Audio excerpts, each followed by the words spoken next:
ladies and gentlemen, once again to the Pizza Inn.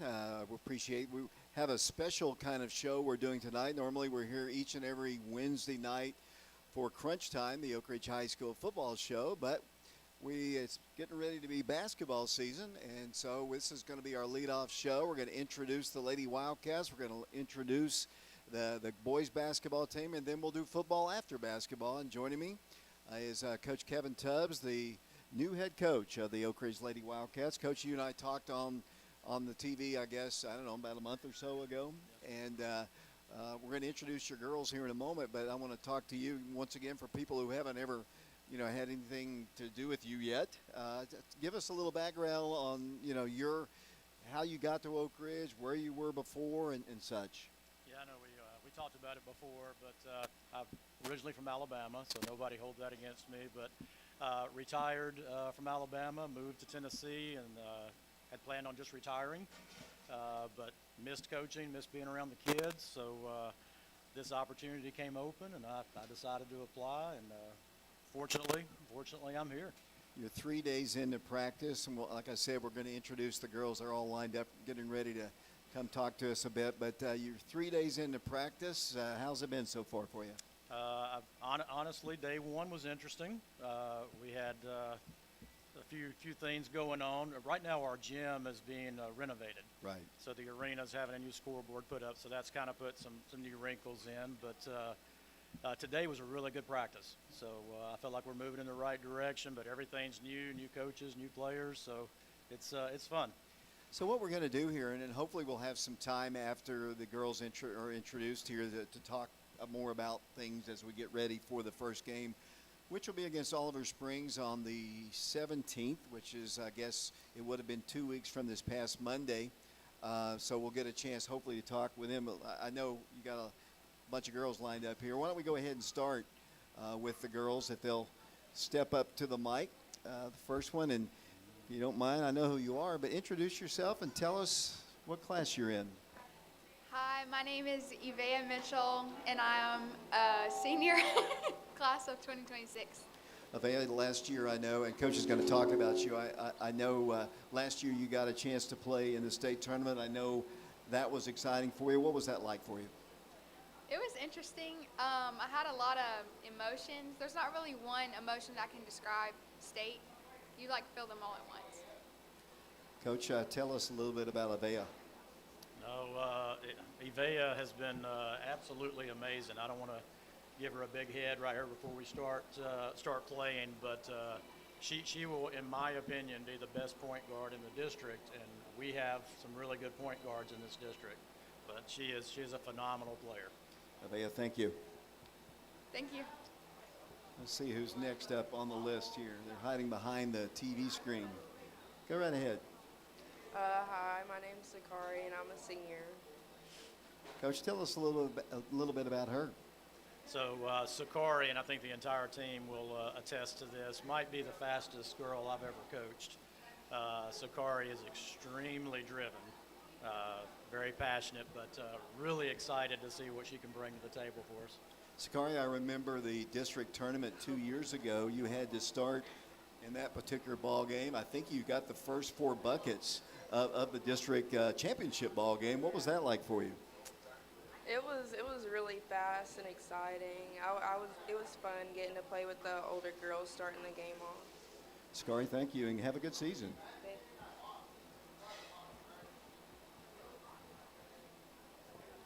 Hi, I'm Evelyn Eubanks. I'm a senior. Coach?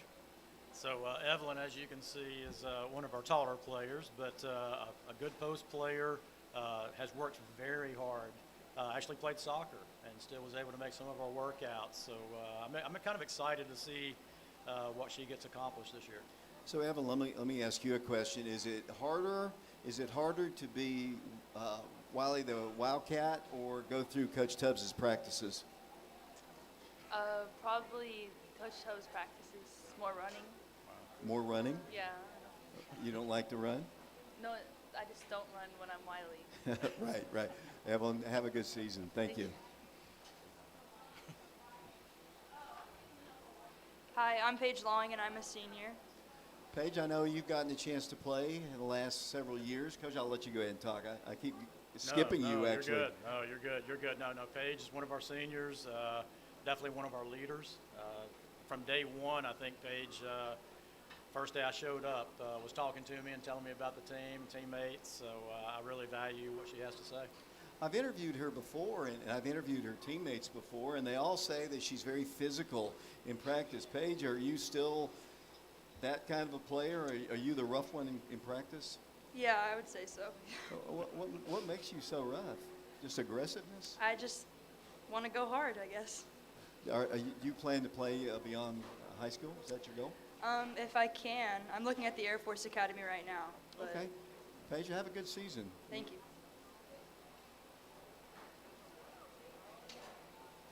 Hi, my name's Janaea Pippins, and I'm a junior.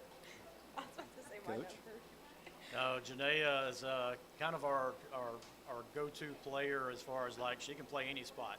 She can play a 1, a 2, a 3, a 4. She probably could play the 5 if I put her there. So I am really, really excited to see what happens to her this year.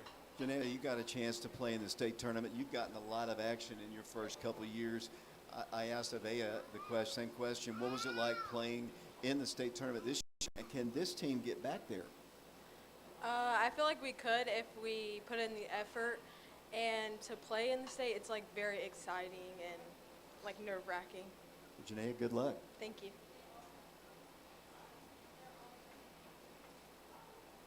My name's Honesty Thompson, and I'm a junior. Coach? Yeah, Honesty, she's going to play the 2 for us. Really good shooter, works hard, and if you come watch us play, you'll definitely see a lot of her because she's going to be at the front of our press and the front of our defense, and she's going to have to be the hardest worker on the team. Honesty, I know you've had some playing time in the past. You have a really nice shot from the outside. What was it like going to Murfreesboro last year? It was a fun experience being able to be there with that team and the girls. So it was just fun and a good experience to be able to make it there. Honestly, have a great year. Thank you. Now, when we get to this group, I don't know these girls as much. Yes. Go right ahead. Hey, I'm Trinity Gass. I'm a sophomore. Coach? Yeah, so Trinity, this is her first year to be with the team. Came out basically when I came to the school. She showed up and started playing, and I have really high hopes for her. She may be the most improved player since I've gotten here. Well, let me ask you, have you played before, and where did you come from? I personally got trainers and helped my physical growth in basketball before playing for the high school. So, Where were you in middle school? Jefferson. Okay. Well, have a good year, and welcome to Oak Ridge High School basketball. Thank you.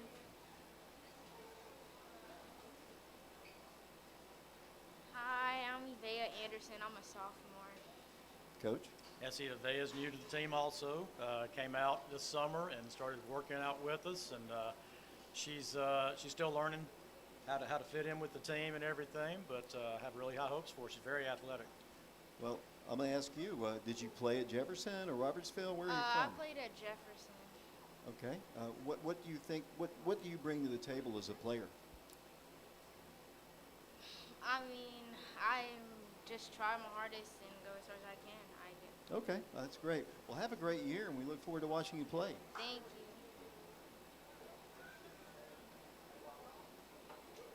Hi, I'm Emmeline Morgan. I'm a freshman.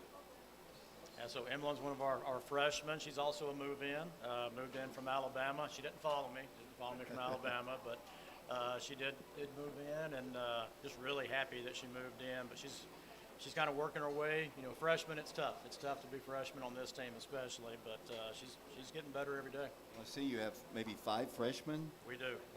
Yeah, so you're kind of joining. Where in Alabama are you from? Birmingham, Okay, Birmingham. close to Hayden. Did you play down there? Yes. Well, we welcome you to Oak Ridge, and have a good year. Thank you. This is fun, Coach. Absolutely. Hi, I'm Isaiah Thompson, and I'm a freshman. Coach? So another freshman. She's been there since day one when I walked in the door. I don't think she missed anything this summer, so she's going to be able to help us. But once again, she's a freshman, so she's trying to figure it all out right now. So tell me about Coach Tubbs here. Is he hard on you in practice? Yes. Yeah. You wouldn't have it any other way, though, would you? Good coaches are hard on you to make you better. What are your strengths as a player? I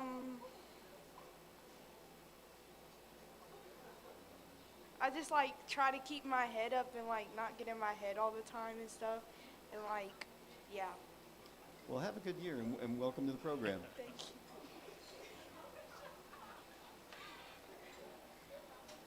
My name is Talea Lawson, and I'm a freshman. Yeah, Talia, another move in. I think she was actually in Oak Ridge last year, but maybe moved in too late to try out for a team. Very, very excited about her. She's another player that can probably play the 1, 2, 3, or 4. So we're hoping we're trying to figure that out right now, just kind of where she's going to fit in. Okay, where did you play before? Yeah, Where did you move in from? Norwood Middle School. Norwood. Okay, so Yeah. you're just down the road there. Did you play down there? Yeah, I did. What are your strengths as a player?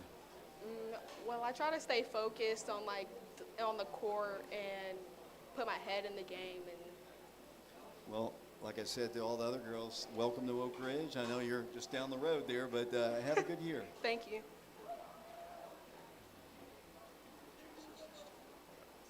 Hi, I'm Autumn O'Donnell, and I'm a freshman. Another move in. Came in this summer. Autumn's been a real pleasant surprise. She was out of town first part of the summer, so I didn't get to see her. And I was asking all the other girls, I said, well, can she play?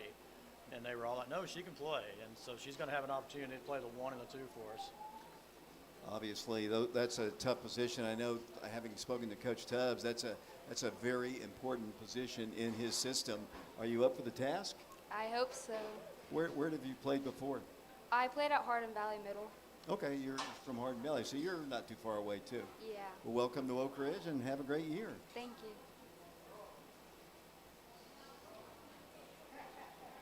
My name's Lonnie Mitchell, and I'm a freshman. So, Alani, we love Alani. Alani is extremely funny, believe it or not. She actually has a great smile. She's not happy to be standing up here right now, but Alani is extremely talented. She's had some misfortune with some knee injuries, Okay.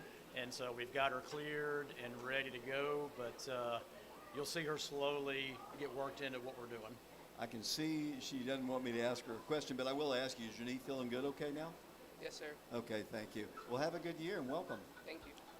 So that's let me get your assistant coaches up here. Coach Estep, if you would. Why don't you talk about him before he gets up here? And then Come on up, we'll Coach. get Christina up here as well. Come on up. You want to go ahead and introduce yourself, I guess? I'm Coach Estep. This is my first year with Coach Tubbs. Yeah, Coach Estep is a Oak Ridge alum. Played golf, played a little basketball, so really excited that he's helping me out and brings some youth and some energy, which I need help with. So that's good. Coach, let me ask you. I know you have some other experience coaching. Where have you been before? So I've been at Holston Middle School. I've been at Cedar Bluff Middle School, and then I coach AU for Emerald. So Well, good luck and welcome. I know you're an Oak Ridge guy, so you know what the expectations are. So Yes. good luck this season. appreciate it. Thank you. I know this lady. Hello. That's Christina Sims. Yes, Coach Sims. Yeah, Coach. Yeah, Christina, I was very, very blessed that Christina was willing to stay on. I think she'd been with the program for, this is her 8th year? Mm-hmm. So for 7 seasons, and coming in new, having someone that had been with the program, knew the girls, and has another side gig where she's actually a school counselor. That is a great trait to coach girls basketball. So very, very happy to have her on the staff. Let me ask you about that. I know you've been around a lot of good teams, and this is a very young team that you're going to be dealing with. Talk about what these girls are going to bring to the table in future years, if not this year. I think what matters the most is their work ethic. They're willing to work hard, no matter who's at the head of the helm, and they're willing to buy in and listen to what Coach Tubbs has. And I know that's one thing you can't coach is the work ethic. So it's there. They got to buy in, and hopefully we'll get some wins in. Coach, always good to see you. You too. Thank you. Have a good year. So that's the 25-26 Lady Wildcat team, Coach. And as I said just a moment ago, very, very young. I mean, when I saw the 5 freshmen over there and you had the sophomores, I mean, I know the seniors and the junior, I guess, but very young team. So you've got a lot of work to do, I guess, to get them ready. Yeah, definitely. I think when we added it up, we lost about 90% of the offense from last year. Really, really talented group.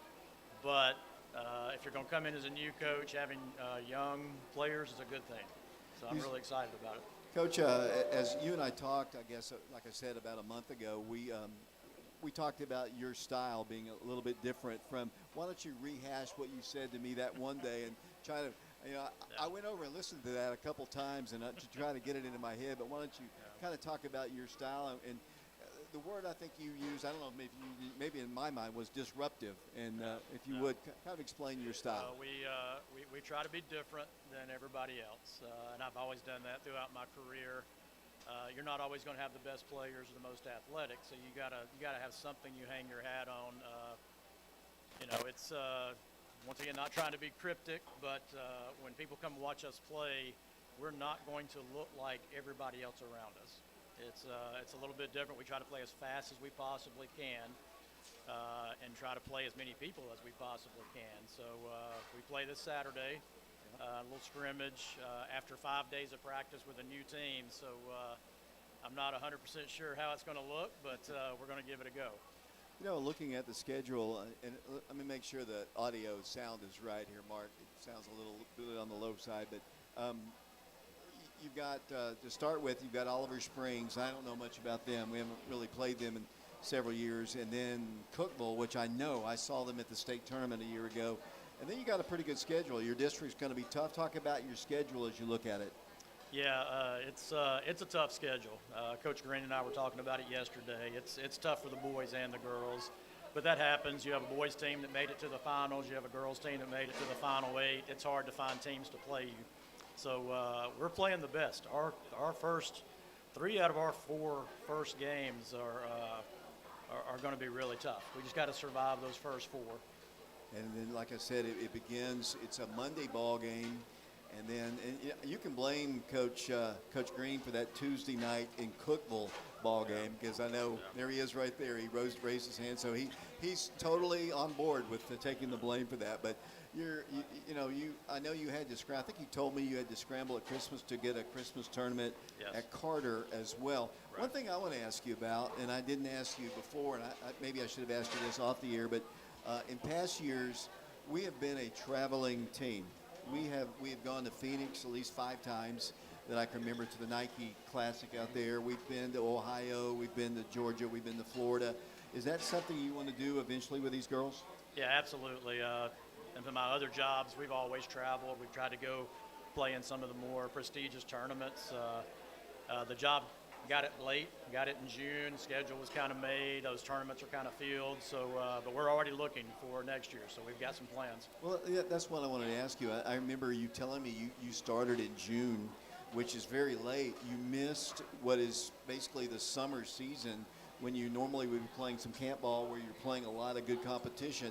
So you're essentially behind all the other teams, and you've got a short amount of time to catch up before that first game on 2 weeks from last Monday. Yeah, it's going to be a challenge. I think we talked about that before. If you come watch us at the first of the season and you come watch us in January, we'll probably look like a totally different team by that point, because we'll have everything worked out. But that first road game against Cookeville, I mean, they've won 43 straight home games. Yeah. So you don't win that many home games unless you've got really good players and maybe some help from the officials. Looking at your team as you walked up here, and I'm not putting you on the spot to tell me who the 5 are going to be out on the floor. Are you a coach that determines the starting 5 based on how they work in practice before a game, or do you, in your mind, you probably, because of workouts preseason, you have in your mind who you want to be, but is that how do you work the substitutions and such? Yeah, as far as picking the players, because we run we're kind of systematic in what we do. You have to have certain kids in certain spots. So you may not necessarily have your 5 absolute best players on the floor at one time. You may have a player that's a role player that's going to fit and make everything else work. So we try to adjust it based on the spots and what we need people to do. Subbing, I like to play 10 people. I don't know if we're to that point yet. Like I said, we're pretty young, but we'll try to play as many people as we can. I think I asked you this before, too. I know when some teams are 5 for 5. Is that something you'll do, or? Usually not. No. Okay. I've only had one team in my career that I've felt like I could go 5 and 5. So from your first day as a coach years ago, how have you changed as a coach? Is obviously the game of basketball has changed a bit. Right. Players have gotten bigger, stronger, and such, and the game has just changed. How have you changed as a coach? Yeah, I got my first head job at 26, and I was not ready to be a head coach at 26. So I spent those first 3 years, screaming at the officials and screaming at my players and kind of pushing it that direction. I figured out, it's all about the players, and I definitely can't control the officials. So I've learned just to ignore them, and they try to ignore me. Well, Coach, I can tell you in my broadcast, I will be all over them. So, and Coach Green will tell you that they'll come up to you and say, "Well, Clary was tough on me last night," but so I don't want you to get the fine, so I'll do that. But no, that's fair enough. I want to go back to something else you said to me, I guess, a month or so ago. Was you're taking over a program that has won 10 straight districts championships. That district. Nothing against the teams in that district. That district is not as strong as the district you're going to be in. And being at Seymour last year, you obviously not at the same classification, but you got a chance to see how tough these teams that you're going to be playing are. And talk about the district and where you think you fall in right now, having seen very little of them. Right, yeah. Bearden and Farragut, probably two of the best girls teams around. Bearden's got probably the best player. She just committed to Missouri. She's a really good player, but I do feel like we can compete with them just from watching videos, seeing them in person. Some of the other teams that we have to play, it's really going to be the travel that might be a little bit of a stinger for us, kind of getting used to traveling as far as we have to travel to play people. But, you got to beat these same teams to get to the state tournament in the end, so might as well play them during the regular season. I got one more question for you, and then we're going to turn our attention to the boys. I know the restaurant's filling up pretty good. We got a football show to go afterwards as well. But why should Oak Ridge fans come out and watch the Lady Wildcats this year? Definitely because of the girls. It's not even the style of play. These girls have worked extremely hard. I mean, we're getting up at 5:45 in the morning, going through workouts. They have definitely earned at least some eyes on them when we start playing, and then it's going to depend on if they can hold that attention. They got to play hard and make people excited about watching them play. Coach, I really appreciate you taking the time and bringing your girls to the show. It's always fun to get to know them.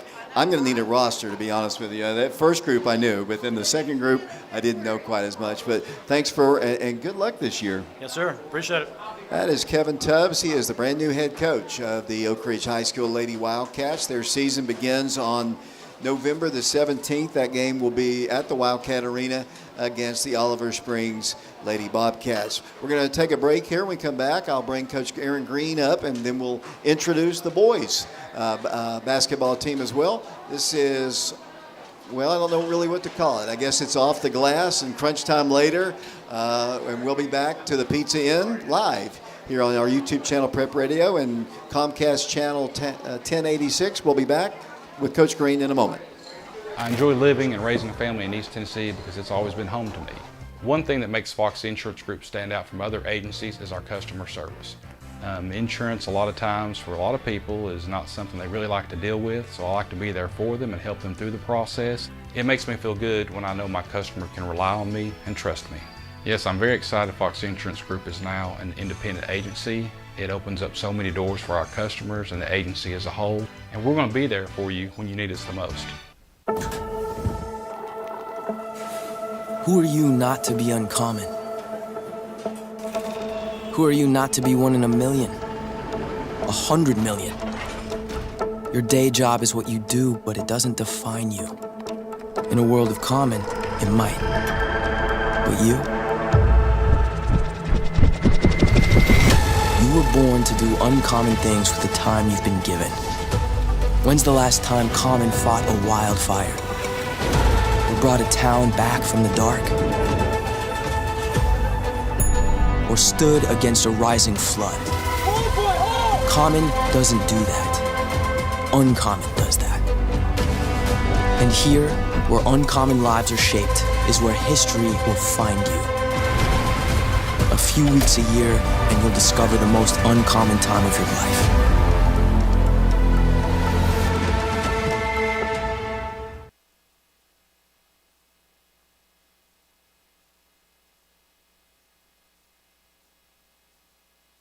When something happens to your car, you might say, Ugh, come on, seriously? This is so extra. but what you could say is, Like a good neighbor, State Farm is there. your local State Farm agents are available to help you online, over the phone, or in person. State Farm agents are here to help answer your questions and help you file your claim. This is so extra. Get with someone who can actually help. Contact me, Agent Laura Lynn Green, today. This is Melvin Jackson, inviting you to experience mouth-watering, slow-smoke barbecue that hits every spot every time. Fats Barbecue is now open in Oak Ridge at 366 East Tennessee Avenue. Stop by our brand new storefront or catch our award-winning food truck on the move. For over 30 years, our award-winning barbecue has been a staple in the East Tennessee. Perfectly smoked meats, hearty sides, and then that down-home flavor you love. Planning an event, we cater weddings, parties, and more. Call 865-421-3287. Fats Barbecue, where every guest is family. Follow the smoke, find the flavor. Welcome back once again to the Pizza Inn, and joining me as promised, a familiar face to Oak Ridge basketball fans and Oak Ridge in general, Coach Aaron Green. Coach, what is this, 13? Is this your 13th year, or is it? You're getting, you got to get your game up, David. 16. 16 years, wow. That's a long time, Coach. I mean, you know, I remember when you first got here, everyone said, oh, he'll be off to college next year. And, yeah. and that's what everyone said. And here you are, 16. You're coming off of a year where you played for the state championship, and unfortunately, you ran into a buzzsaw on that particular night. You lost a lot of people to grade. We're going to introduce the guys here in a second. They're lining up just like the girls were, but you lost a great deal of height. You lost a great deal of talent, but as I look over here, they're not quite as tall, but they look like they could be just as competitive. Yeah, no doubt. I think we've, over the 16 years I've been here, we've had a number of years where we've had to kind of reload. One year we lost, I think, all 5 starters. There's been several years where we've lost all 4, so over 4 starters. So looking forward to the season. You know, it's going to be challenging. We still got a tough schedule. I know when I walked in, I heard you, Coach Stubbs, talk about our schedule. I think that's obviously how you get better, and it's not slacked off any with us losing what we lost. So expectations of obviously going to stay the same, and looking forward to a good group. Obviously a different type of group, different, obviously, last year we were probably the tallest team we've ever had, for sure, and this group's not going to be quite as big, but we've had teams in my years here where we've been smaller and still hopefully find some ways to have some success. So looking forward to it. Got a really good group of kids that's kind of bought in, put in a lot of time. I know I heard Coach Stubbs talking about how hard his girls have worked. Obviously, same for our guys. And it seems like it was yesterday we were, playing in the state championship game. I didn't really, obviously when that all kind of a blur, you don't get a chance to talk to you after the game because of the media and all that. So here we are. Yeah, that's what I was going to, before we bring them up here, that's one thing I was going to ask you. I was just going to say, after you've had a few months to reflect upon that, talk about that state championship ball game. Yeah, it was, I think first let me say what a run we had. I think it's probably in my high school career, I've been doing this 23 years, I think it was the toughest postseason stretch of games that we've ever had, without any question. I don't think it's even close. Our first round region game was against the number 4 or 5 team in the state, Knox West, and you get into Bearden, who was 3rd or 4th, and then you had to play Maryville. Then you played Sevier County, and then, so it just went on and on. Then we beat obviously Walker Valley, who was good, and then beat the team out of Memphis. So say that quickly to get to the game. I thought going into the game, we get back to the hotel at 12:30 our time, Eastern, and you're sitting there, we got pizza and we're watching tape of Hillsborough, and you've got to flip the switch and prepare for a state championship game in about 4 hours, which we'd done a lot of work, obviously, prior to that game, so we kind of knew. But you don't know who's going to win it until the game's over, until the previous game. So our guys got ice baths. Ray went and got IVs the next morning. We tried to do all that to get ready. I thought going in the game, I thought we were going to win. Also, I thought we had a really, I thought we should win the game. If you put it in a nutshell, we just didn't play well enough offensively to win. I think if you nail it down to what was it, we just offensively didn't play as well, and only down 3 at halftime. As bad as we played, so we gave ourselves a chance to win, even though we didn't play our best game offensively. Got to give them credit; they made some plays there.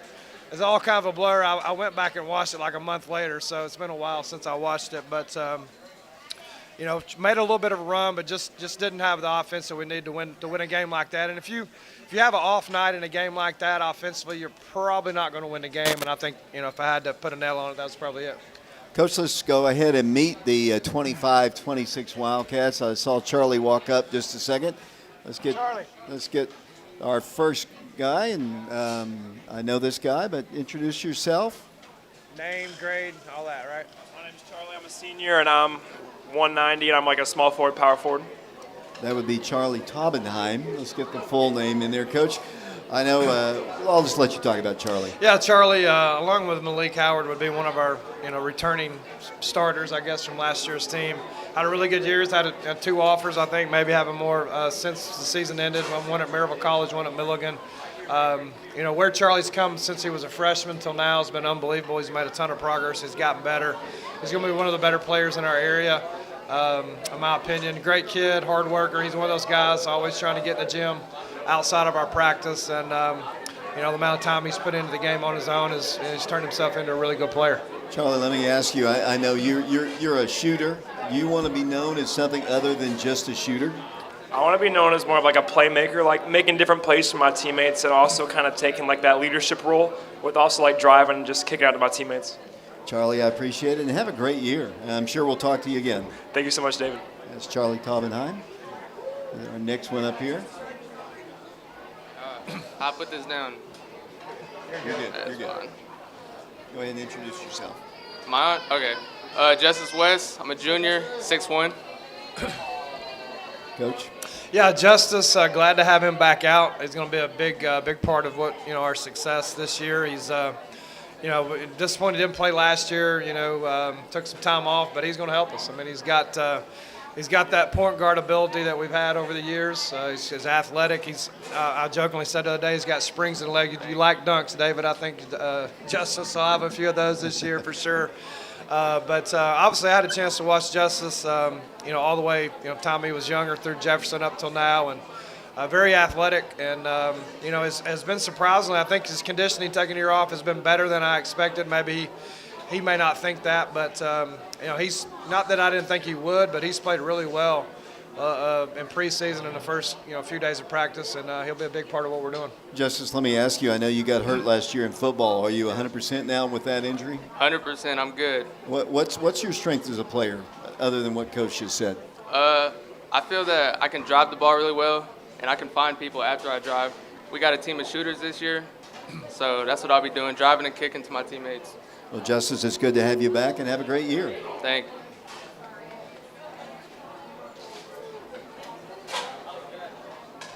I'm J2, I'm a junior, and I'm 6'2". Coach, you want to tell him? I mean, I introduced him the other night at the football game. That's Josh Amos. Yeah, but he does go by J2. Yeah, I've got J2s and TJs, and so I get them mixed up sometimes as well. But J2 is one of those kids. Last year was JV guy, kind of was playing against those guys that graduated all year long. Has gotten a ton better. Expecting a lot out of him this year. He's had a really good week of practice, had a good off season, and he's one of those guys that's kind of waited his turn. I'll say that about several of these guys have waited their turn, and it's his time to get it done. So I think he's going to have a good year. Going to expect a lot out of him on both ends of the floor. I'll call you J2 since that's what you. I know last year you had just, I think, moved in. What's the difference this year? Obviously, you've had a year to be in the system. Coach always says it's tough for people who come into the system who haven't been with it. What's the difference between you as a player last year and what you're going to be this year? Getting in the gym, more reps, and just sticking with it. Stack every day by day. Let me ask you, what are your strengths? Your strengths as a player? Playmaking, you throw shooting in there. I got to throw a weakness. I got to get better on defense, too. Well, Josh, I appreciate it, and have a good year. Thank you.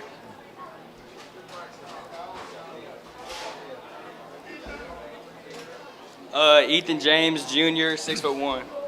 Coach? Yeah, Ethan is another guard that has kind of waited his turn, and we expect a lot out of him. I think he's going to be one of our best defensive players, if not our best defensive player. Very athletic, playmaker, strong kid, athletic, and we're going to expect a lot of him. I think the biggest jump he's made from last year to this year is his confidence, being able to shoot the ball. He's shooting the ball really well.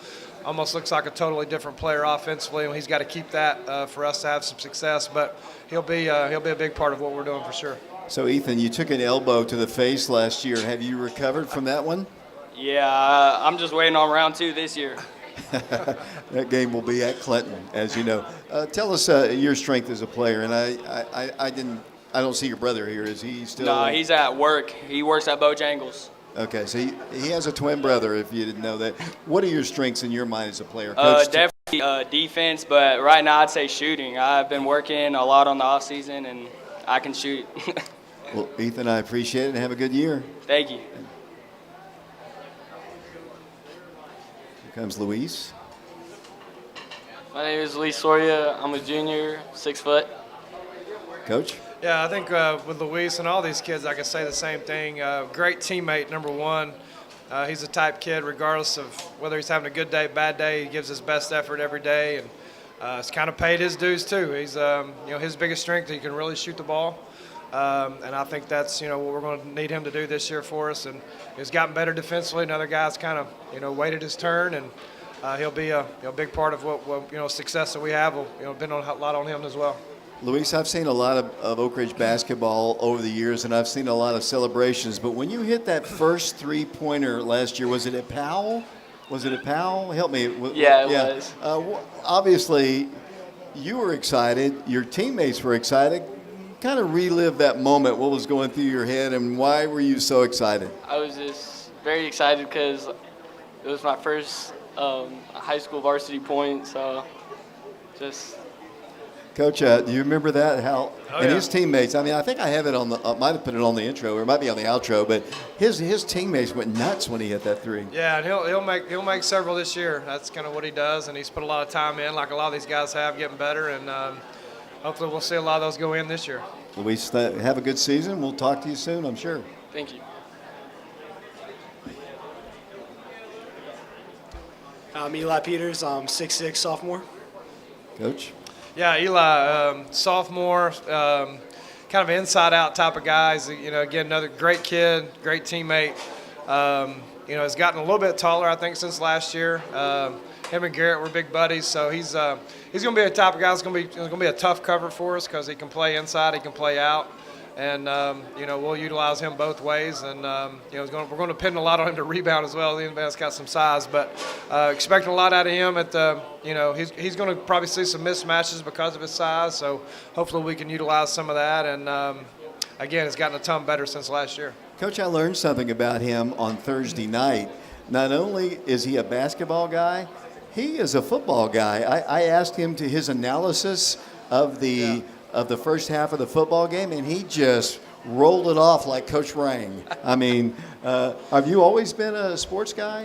Yeah, I mean, I watch a lot of sports, a lot of basketball, a lot of football. I study it. I get really engrossed, I guess, into what I watch, so I just pay a lot of attention and learn from it. I also ask you just about the change, I guess. You were hurt last year, I guess, in the Fulton game, yes, sir. I believe, and you didn't get a chance to play in the state tournament. What was it like having to sit and watch your teammates? It was rough. I mean, I don't know how much I would have really been out there. I was kind of in and out of the rotation throughout the year, but still, it was really rough just knowing you can't really do anything to help your team, and all you can do is just kind of sit back and cheer your teammates on and try and help them off the court. Coach, I found my co-host right here. Yeah, for sure. Yeah. Eli, have a great year, and we'll talk to you soon. Yes, sir.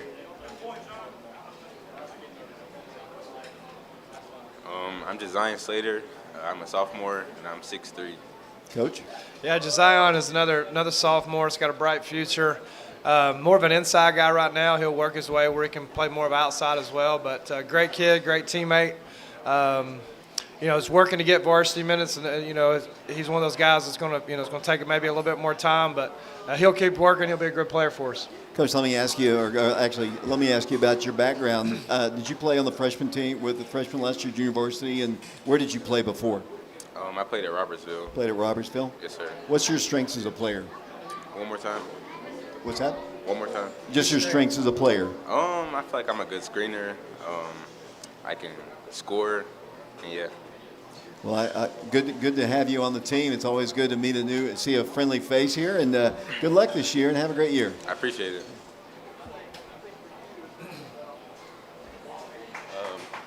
My name is Jacob Holman, 6'5", sophomore. Yeah, Jacob's another sophomore. Kind of like, Louis, same thing for Zion. Louis, Ethan, all those current juniors, J2. These guys are in those shoes now of continuing to develop and get better. Great athleticism, very athletic on both ends of the floor. Got great leaping ability, shot blocker. Still trying to learn the game as far as I've been in his second year in the system, but he's got a bright future.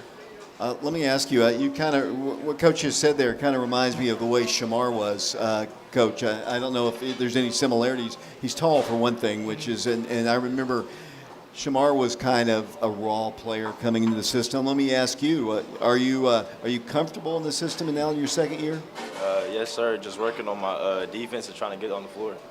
He says you're a shot blocker. Is that something you take pride in? Yes, sir, it is. Anything defense is a good thing to have. Are you a good ball handler? Ball handler? Yeah, I'm working on that, though, but yeah, I'm good at it. Well, good luck this year, and nice talking to you. We'll talk to you soon, I'm sure. I appreciate it. Yes, sir. Looks like we have our final one coming up. Hey, I'm Josh Whalen, and I'm 6'1", sophomore. Coach? Yeah, Josh is new to our program. Very persistent. He was injured during our tryouts, was very persistent about, wanting to be on the team, and I'm sure he's learned a lot over the last couple months. He's a guy that, probably be JV only, and but again, good to have around, loves the game. Jim Ratty's in there every day at lunch, so another guy that can hopefully develop into a good player. Well, Josh, let me ask you, where are you from? Where did you play before? I have never played basketball before.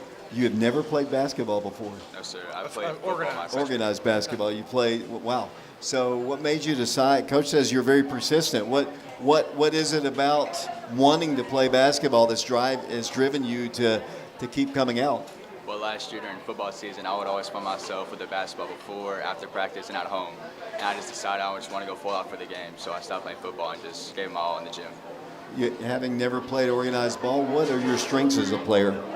I feel like my strengths, I'm still working on them, trying to find my playing, but I feel like shooting for me, and then just overall, just like fourth quarter play and just going hard every single time I get it. Well, good luck this year. It's nice to meet you. Yes, sir. You too.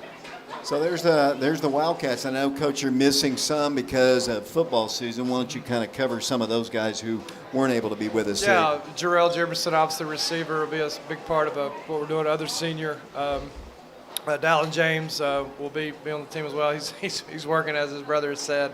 I feel like I'm maybe leaving somebody out, but we've had several guys decide not to play. But it's kind of now that we're here, it is here's the guys we're going to go with. But TJ Burns, TJ had a conflict. He's a transfer from Fulton, another sophomore, very athletic. That I think you'll like, and is still coming from Fulton. Coach Wright's a friend of mine. They similar to kind of how we play, so he'll be a good contributor as well. So obviously, just to look at them, you can see the height is changed since last year. And you've had different teams over the years where you've had to adapt to. I remember when the Updergrafts were here, you had to adapt to the skill level. What can we see? What will we see differently, obviously, other than the size difference with this team compared to the last couple of years? Yeah, I think our base of our core values of who we are, defending, rebounding, playing fast, all that will always stay the same. But I think as a high school coach, you have to adjust to your personnel. You can't get into the transfer portal quite like they do in college, so you kind of go with the hand you're dealt. But similar to the teams we've had in the past, it's been real small. We'll spread the floor a little bit more. Last year, obviously, with Cooper and Shamar and Garrett, Malik, and those guys, we would throw it inside a lot. We'll do that again this year, just maybe not quite as much. Our alignment and our, I guess, using a football term, our formations may be a little bit different to space and, allow for more drives and more 5-out maybe. So, I have the opportunity. We pressed some last year. That's kind of who we've been, and we'll do some of that as well. But you definitely have to adjust. I think a couple of the concerns going into the year, obviously not having the size. I'll give you some stats that I looked at. Last year we had 590 assists to like 380 turnovers, which is really good. Part of that goes to Ray. You got to be able to take care of the ball, and having inexperienced guards, that's going to be an area that we're going to have to focus on, taking care of it. We doubled our opponents in rebounding last year. We had like 1,100 rebounds to. That's going to be tough, too. Almost 1,200 rebounds to 600 rebounds. So that's going to be hard to do again this year. So rebounding has been a huge emphasis, the first 3 days of practice, and will continue to be because we're not as big. If we don't rebound the ball, you're going to struggle, especially with our schedule. So I think those are the two areas that, we held teams at 38% field goal percentage defense last year, which is really good. One of the reasons we made it that far. We'll have to be able to do that again and find some different ways because we don't have the rim protector and the size that we had necessarily last year. So we got to do a better job at keeping the ball out of the paint, whereas last year we could get away with it a little bit more because of our size. Not going to be able to do that this year. And so that's kind of been similar to, going in when you have a smaller team. It's really boils down to that. And I think we shot 35% from three as a team last year, which is not bad with having a big team. We had some guys that can shoot it. We'll need to do that as well. Looking at your schedule, unlike Coach Tubbs, Coach Tubbs didn't get hired until June. So the Lady Wildcats weren't able to go to summer camps this year. Yeah. You were able to do that. How did you look in the summertime? Summertime is sometimes deceiving because we play everybody. We try to play the best teams. Last year's summer team, not this past summer before, we lost 5 or 6 games during the summer, So we took some losses, but I thought we got a little bit better. In summertime, you have guys missing or at a football camp or whatever. So really for me, I've always used the summer as to kind of evaluate what you have so you kind of know what you're going to be working with. And I know Coach Stubbs didn't get that opportunity. He's a little bit, behind the 8 ball when he got the job. So, but yeah, we had a good summer. And, when I was younger and coaching, I used to get caught up in trying to win summer. It's almost like I don't really get too much concerned about that because you're just trying to get better. And as a coach, I'm just really evaluating. So it was good. It was good. I got a general idea of things we need to do better and things we need to focus on going into the year. I know you begin with Oliver Springs on the 17th. That'll be a home game at the Wildcat Arena, and then you go to Cookeville, long road trip. Obviously, as you have told me for 16 years, thank you for correcting me on that, Coach. As you've told me, the games during the regular season, and not that you don't put emphasis on them, are the scrimmage games getting ready for the tournament. So this team has got a lot of growing up to do, I would assume, and a lot of learning the system. Talk about where you see this team at the end of the year when we get ready for the tournaments. Well, I think just to get right to it, it's not any secret. I think most people would say our new league is tougher, which I like. I think that's a positive because it'll make you better. A little bit more of a grind. I heard Coach Tubbs talking about, Bearden's, got a lot of guys back. They'll be ranked in the top 5 in the state. I think they're now in our league. Farragut's got Halston's son, who's, and a couple other guys. They'll be solid. Just starting with those two, Hardin Valley's going to be solid. But, really you're trying to be playing your best basketball come, district tournament. And, with this year's team, we didn't let off the schedule any. We've got, obviously, Oliver Springs on that Monday. We travel to Cookeville. Really, while we're doing that, it's hard to find games. Yeah, that's what you told me. We can't get anybody to play, so it's either go to Cookeville or don't get a game. So, but, there's the rationale for that, if that's an excuse. But, so then after that, we got, we got a Thanksgiving deal. We play Rockville and Siegel, 2 Murfreesboro teams. It'll be solid. Just looking at some of our non-conference, after Christmas, we go to Nashville to play the Brentwoods and Pages and Independences and, the 5-star prep. We're in the, the Big 8, the best bracket. We got Sevier County's got a lot of guys back, and then we're right in there with Fulton and, there's, a really, really good team. So, with the lack of experience, the inexperience that we have going into the year, we're obviously, our expectations stay the same. But again, you know, with the schedule that you have, you may take a few more lumps along the way, but hopefully those lumps will help you, prepare you for postseason where you're playing your best. And sometimes I think you can, get better, a lot better by, having some struggles throughout the year. And ultimately that's kind of really the formula we've had ever since I've been here. Play a tough schedule, whether you're losing, a lot of people are not. And I think that's one of the reasons we've been able to have some success in postseason, the times we've had it. I know you're very fortunate, and you've told me this for years, and you've been very fortunate with the kids that you've had. You've told me this, that last year's group might have been the most fun group that you had ever as a coach. Talk about how this group is working in practice and how you see them. Obviously different personalities, but how do you see them? Yeah, last year's group, really good group, good kids. I actually want them to be a little bit meaner, for sure. And I think this year's group, very similar. Today I had to get after them a little bit. The last 15 or 20 minutes of practice, try to get a little bit more of that grit that they're going to need to compete. But a very fun group. They don't. I'm not having to coach effort very much. I'm not having to coach selfishness or any of that, which is good as a coach, because if you're having to coach that, it's not good. So I don't think that'll be an issue. So we'll have a chance to improve throughout the year, cleaning up stuff as we go. And a lot of these guys have, some of those years we've lost out the Updegraft team and all those guys, this is their time. So they're ready to rock and roll, and they're going to compete hard, and looking forward to it. Really good, really fun group to coach. One of the things that I've noticed since you've been the coach here is how you develop talent from the time they get into the program to the time they leave. I think last year, if you look at Shamar Green, probably one of the most improved players that I've ever seen come through the program, just from start to finish. He was ended up being a beast last year for you, and obviously that's. I know it's probably you'll be yelling more probably this year than you had to do last year because those guys have been in the program. But is that the fun part of it for you, developing players? Yeah, and I think that's the good thing about high school coaching. Now college has really turned into you just kind of go to the portal and get a new team and try to get as much talent as you can. High school is. I've always kind of taken it as your, how you develop your program and your players from not only the time they're really freshmen, but obviously when they're freshmen until the time they graduate. It's really important. And you, as Shamar, you mentioned Shamar and the strides he made from the free. He couldn't even make a layup as a freshman. Yeah. And he turned into our best defender, one of our better rebounders, could score inside. I mean, the region final, we probably wouldn't have won. He dominated there inside against Maryville the last 7 or 8 minutes. But there's more examples other than Shamar. So I think, obviously, I'm glad maybe coaching staff gets a little bit of credit for developing those guys. I think a lot of the credit has to go to the kids for putting in the time, and that's something we emphasize. And I see a lot of these guys doing the same.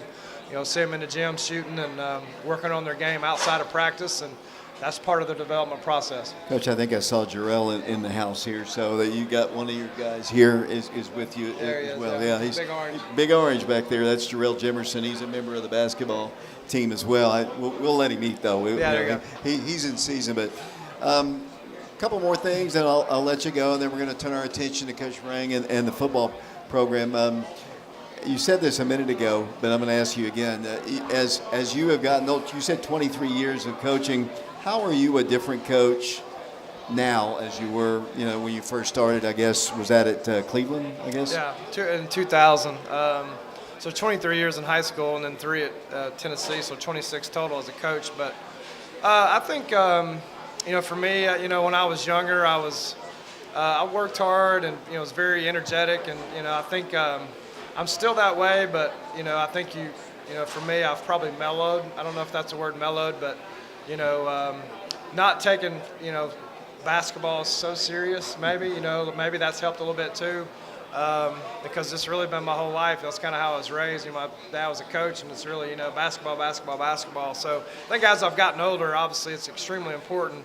But having the relationships and, not being so old school, I guess, is maybe the way to say it. When I first started, I was really, really old school. So you've adapted to that game. I feel like I've, grown, because if you don't, I really don't think this day and time, if you think about it, some of the hard coaches throughout, the year, think of Bobby Knights and all those guys, Kevin O'Neill, he was crazy. I played for him. You can't really do that. You gotta be able to, you gotta coach hard and get them to play hard, but they got to know you love them and care about them, and they'll play hard. But to me, I think I've we've adapted kind of offensively. We're doing a lot of different stuff that I wasn't doing when I first started, even when I first come here to Oak Ridge. So I think I've changed a little bit in those ways in the 16 years I've been here and really the 23 years I've been in high school coaching. Coach, final question. Why should the fans of Oak Ridge come and watch you guys play this year? Well, number one, I think the girls are going to have a really good team. I think they're going to surprise some people. I think Coach Tubbs is doing a really good job. He's going to be a great coach. I think we're lucky to have him, honestly, here for the girls program. They'll be fun to watch. Our guys will be fun to watch. I think if you go to our teams in the past, our teams are fun to watch. Why are they fun to watch? They play really hard. We play fast. They play very unselfish, and to me, that's fun basketball. I don't even. This may be a crazy statement. I don't really watch the NBA that much because of it's not that. Yeah, I agree. And I get to the playoffs maybe a little bit. I love college basketball because they do play hard, and if they're well coached, they do play unselfish. So it won't change. I think that's fun to watch. I think the fans enjoy that style of play, and we'll get after it. We'll have some fun doing it, and they're going to compete hard. Coach, I appreciate you bringing the guys here tonight, and good luck this season, and we'll talk soon. Yeah, good luck to the football team on Thursday now, tomorrow. Yeah, tomorrow. That's wild. I know I was with Coach Day today, sitting in there in the gym, and he goes, oh, wow, our game just got changed to tomorrow. You're talking about a rat race. I mean, my goodness, trying to change and get another day of prep, that's tough. That's really tough. So good luck to them. I think they're going to make a run. Aaron Green, the head coach of the Oak Ridge High School Wildcats. We hope you enjoyed this little preview show about the Wildcats. They open up on the 17th of November against Oliver Springs at the Wildcat Arena. We're now going to switch gears. We're going to take a break. We'll come back and we'll start our Crunch Time show with Coach Derek Rang. We'll get to that in a moment. I enjoy living and raising a family in East Tennessee because it's always been home to me. One thing that makes Fox Insurance Group stand out from other agencies is our customer service. Insurance, a lot of times, for a lot of people, is not something they really like to deal with, so I like to be there for them and help them through the process. It makes me feel good when I know my customer can rely on me and trust me. Yes, I'm very excited Fox Insurance Group is now an independent agency. It opens up so many doors for our customers and the agency as a whole, and we're going to be there for you when you need us the most. Who are you not to be uncommon? Who are you not to be one in a million? 100 million? Your day job is what you do, but it doesn't define you. In a world of common, it might. But you? You were born to do uncommon things with the time you've been given. When's the last time Common fought a wildfire? Or brought a town back from the dark? Or stood against a rising flood? Common doesn't do that. Uncommon does that. And here, where uncommon lives are shaped, is where history will find you. A few weeks a year, and you'll discover the most uncommon time of your life.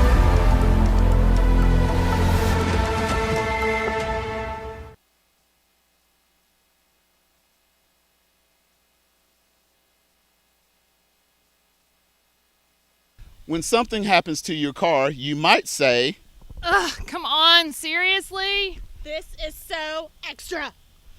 but what you could say is, Like a good neighbor, State Farm is there. your local State Farm agents are available to help you online, over the phone, or in person. State Farm agents are here to help answer your questions and help you file your claim. This is so extra. Get with someone who can actually help. Contact me, Agent Laura Lynn Green, today.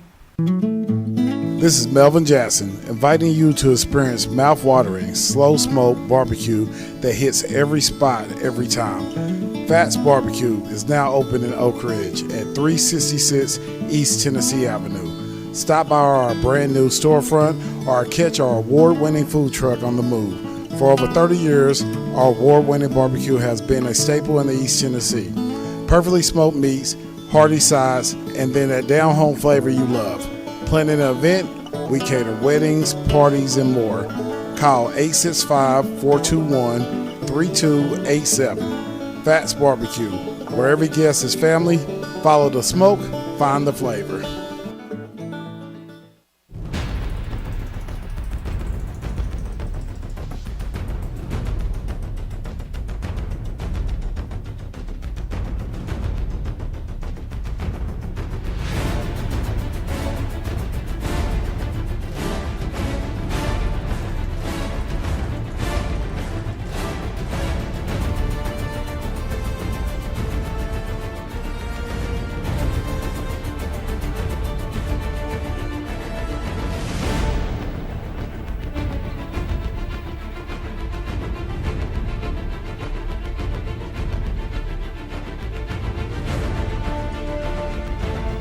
will go to Spencer Gilmire. Moves across the 50. Spencer Gilmire runs over a man at the 40.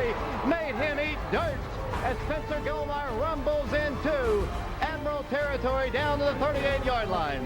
Hello, Spencer.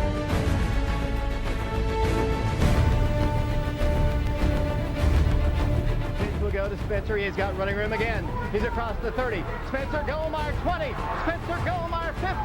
Spencer Gilmire 13. He carries Admirals down the field. It'll be 1st and 10 Oak Ridge.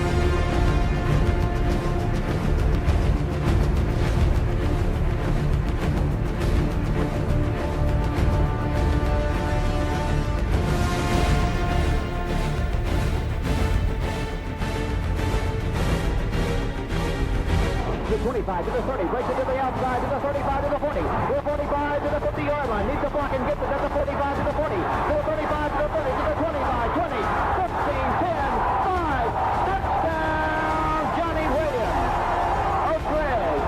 Single man left. Helton will roll to the left side. He's in trouble. He fumbles the ball. Intercepted by Oak Ridge. Picked off at the 50. Ron Black 40, 35, 30, 25, 20. 15, 10, 5, you did it one too many times, Todd Helton. That one picked off by Black into the end zone. 64-yard run by Ron Black, and Oak Ridge takes the... That's intercepted down the sideline. He's at the 35, he's at the 40. The Wildcats, Dallas sprint, and that might do it.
And welcome once again.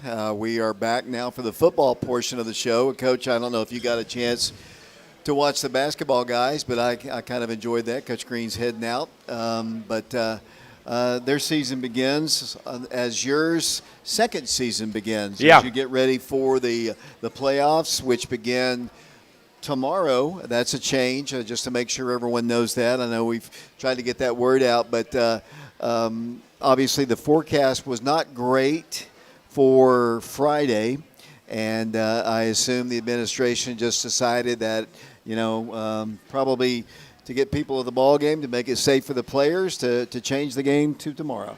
Yeah, I mean, I think it was a wise decision at this point of the season. You're really not – I mean, from a preparation standpoint, Thursday is kind of basically just a wasted day in this day. I mean, because the JV freshman season's over, so we had a full practice Monday.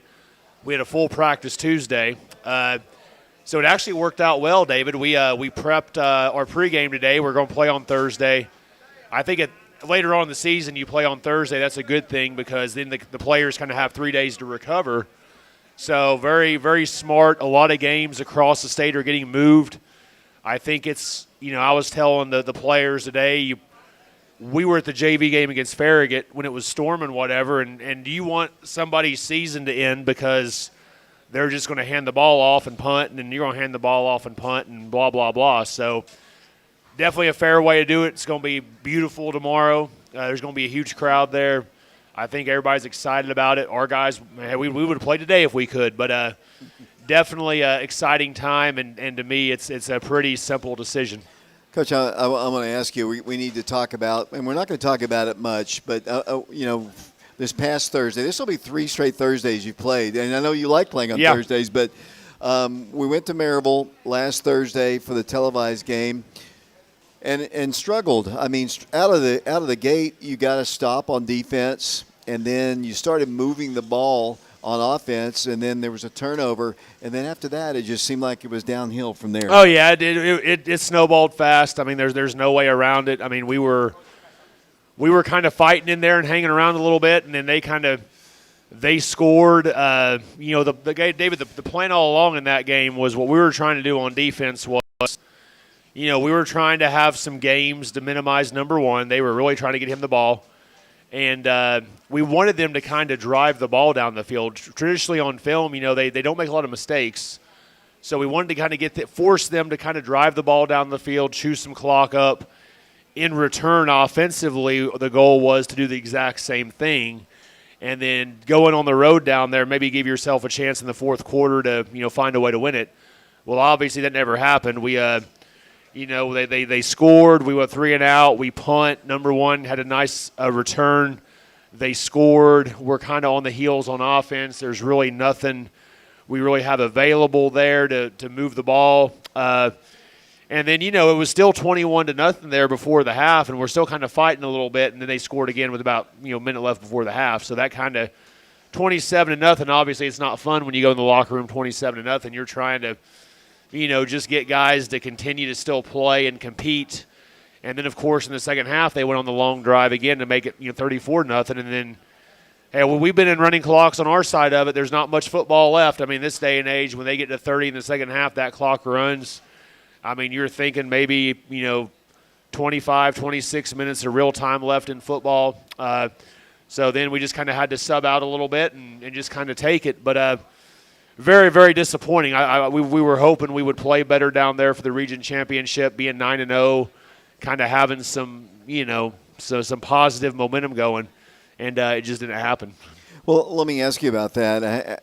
Obviously, you don't have much time to turn around because tomorrow's ball game is a playoff ball game. It's a do-or-die ball game. If you win, you move on to the second round to play either Smyrna or Green Hill. Mm-hmm. How have the players bounced back from the game this week? I think it's been good. I mean, I was trying to think of really – there's really no time to really dwell on anything, because now we're in do-or-die mode. We're in survive and advance. So, the whole deal was, and obviously, it rained all weekend, so we're kind of having to prep at Blankenship on Monday. I just kind of told them before practice, hey, that game's over with. Right now it's you win, you move on, you lose, you go home. So there's really, if you want to feel sorry about last week, then your season's probably going to end early anyway. So we just need to regroup a little bit. We got Science Hill coming to Blankenship in the first round of the playoffs here tomorrow night. Solid football team. Everybody in 6A is going to be solid. I mean, when you look at the bracket, especially on our pod, and you see the Rutherford County teams, the Wilson County teams, DB, Science Hill, Jefferson County has kind of built some momentum back. There's a lot of really quality games here in the first round in 6A, and we're one of them. But like we were saying, there really is no time. And I was trying to think back in my head coaching career. Generally, that's been a very unique case. There was one year we had to play the same team twice back in the Z plan, as you recall. That was the last time we played Science Hill, David. I think it was in the Z plan in 2012. It was. When you kind of woke up on Saturday morning and found out, oh, Science Hill is coming to Blankenship, and that was a really good game. One year we had to play the same team twice, Week 10, Week 11. Play Central when I was at Powell. We played them back-to-back games. That was very odd, but it's hard to think of a time you got really crushed in Week 11 and have to come around playing the playoffs again. So hey, we just told him, hey, it's do or die now. He's got to find a way. These are little one-game seasons, little mini seasons. And like last year, all that mattered, like Ray County, 7-6, pretty ugly game, but hey, we'll take 7-6. We'll take 34-10. I mean, we'll take any way we can get it. Let's go ahead. We've got some highlights from the Maryville ball game this last week.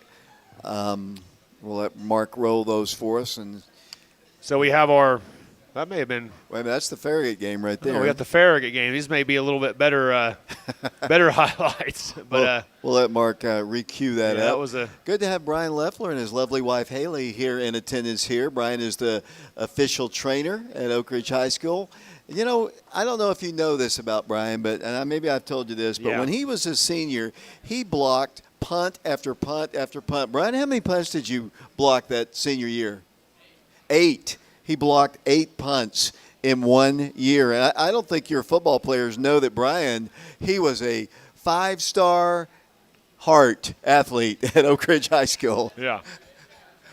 You're blocking 8 punts right there. You're getting off the ball and definitely knowing how to take the ball off the foot. I think Mark's ready to go here. Yeah. And here we go. So, there's Adam right here. He's getting excited down at Maryville. So here we are on defense. As you see, we're kind of playing. There's Big Tim, Wayne Gibson coming down in there. This was a pretty good start here. We wanted to kind of present them a lighter box, playing some odd front and kind of inviting them to run the ball. No one's blocked him all year. Wayne's done a great job there. There's Quavez Williams coming up, Amante Bishop. So we kind of started out really on point with what we wanted to do. We're getting them going east and west. We're kind of using our team speed here to make some plays. And as you see right here from the side view, you got Quavez coming down and leveraging it. There's Jarrell Jimerson, Amante, and a lot of Wildcats there getting the ball. So we do force a punt here. First drive, we're starting out in really good shape. We wanted to get Malik involved there with a nice little hitch route. Felt like they were going to kind of press bail a little bit, so Blaine does a good job there of getting the ball and just a nice rhythm throw. So, starting out here in good shape here on the sideline. Here again, another little quick pass to Malik. Nice throw by Blaine. See the zip on that ball. And very tight coverage there, Very too. tight coverage. So, we really, really have the script going as we planned, is to kind of drive the ball in their territory. We've been really good on defense all year. And then this is kind of the play here with Zayden. Very, ball was probably never possessed. Yeah, that's what I thought, too. It seemed to me it was an incomplete pass. Yeah, very much so. He never even brought the ball to his body. It's clearly an incomplete pass. And then that kind of changed the whole momentum of the game. It would have been nice if we could have found a way to kind of get on that ball and just kind of – but, there's Tim again with this nice tackle here. We're – you got a chance like I to said make right here, 2:45 left in the first quarter, and I'm trying to 7-0. So, what now, Dave? What were you going to say now? I was just going to say on that play, Tim had made 2 tackles. He initially hit him and then finished him off right there. Yeah, that's what I mean. And no one, like I said, they had a really, really hard time blocking him, and I felt like at times, we kind of had them a little bit, in a situation where they're kind of had to call a couple timeouts early. A little smash right here to Adam. I like the way he reached to get the first down on this play. Yeah, definitely knowing situational football awareness here. Yeah, right here, yeah. The awareness piece of it's really, really good. Knowing kind of where you're at. There's Dom Vasquez coming in. The quarterback for them was a dual threat kid, could be able to run and throw.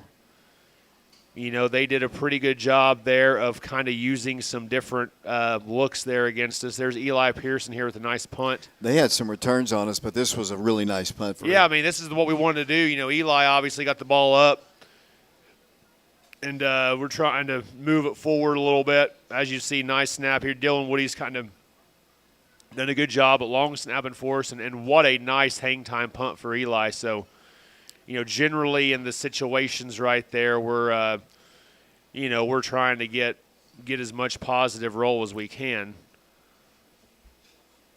So here's a pass to Zayden Williams now. We're kind of out here. I think we're in the second half now, and we're trying to get a little bit of a drive together. Right now it's 27-0.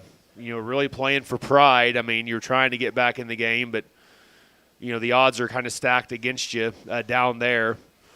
And Blaine, get his nice job with protection there and hits Zayden on the curl route. Zayden ended up coming back in the game for us after the first initial hit.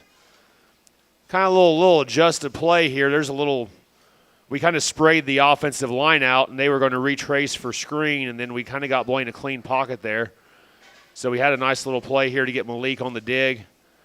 This was a nice one. Middle of the field opened up nicely there. And as you see right here, good throw by Blaine, kind of hitches up in the pocket there and delivers the ball on time. So, Nate Stevens right here, senior battling. Nate's played a lot of football both sides. The ball does a great job with hand fire. Don Vasquez in again. So, as you see here, King Sandoval's coming in there. King does a great burst off the ball. King's pretty much been a mainstay for us there on the defensive line this year. Number 52 made a lot of plays for us. One of the nicer sacks of the year, actually. Yeah, it was. I mean, he just got off the ball and, as you see, used his quickness to get back here, and those are the fun ones when nobody blocks you. So, unfortunately, in a 34-0 game right now, the clock's running, so there's really, we have kind of subbed a little bit just to get some guys some game reps. There's Josiah McClure with a nice catch. I don't know how he held on. You can see it in this shot. One thing here, Kipton Fagan does a great job of putting the ball where it should be with a little bit of zip. We actually played them down there in JV, and it didn't go great for us during the JV season as well. So, they kind of got down here, and Kipton, just getting him some valuable experience Friday night. I think he was your leading rusher, actually. Yeah, he probably was. I mean, there really wasn't anything else going on for us across the board. So, there's Kipton right there with a nice little run. Bright future ahead for him.